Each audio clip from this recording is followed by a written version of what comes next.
For question 8, they give you the domain and range of a function f, and then they say that the function g is function f changed in some way, and they want the inverse function's domain and range. So now let's look at the domain first. The domain of f is -1 to 1. Now, the domain, as you know, is the x values. So the domain for g is changed by this part, right there. It means that the function f was shifted 1 unit to the right, which means that the domain was shifted 1 unit to the right. So the domain of g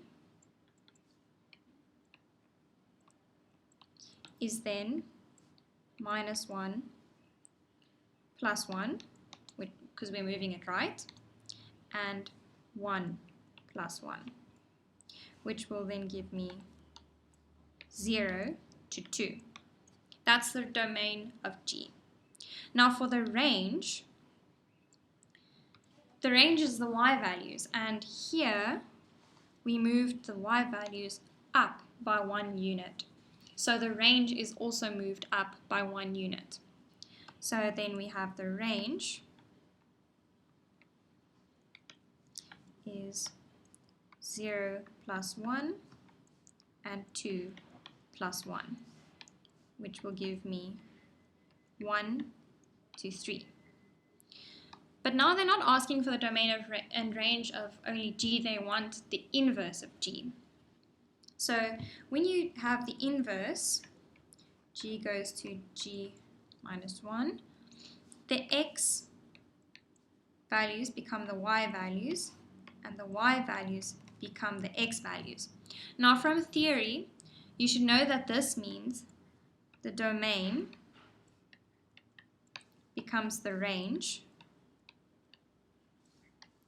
and the range becomes the new domain. Right, so we had the domain of g was x is an element of 0 to 2.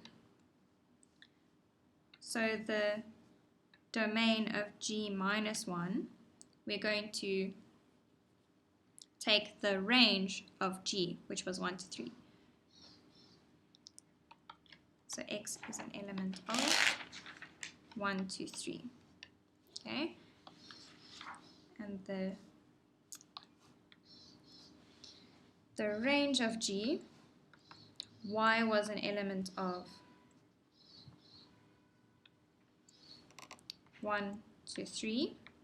But now we've swapped the domain and range. So the range of g, the inverse of g, gives me y is an element of 0 to 2.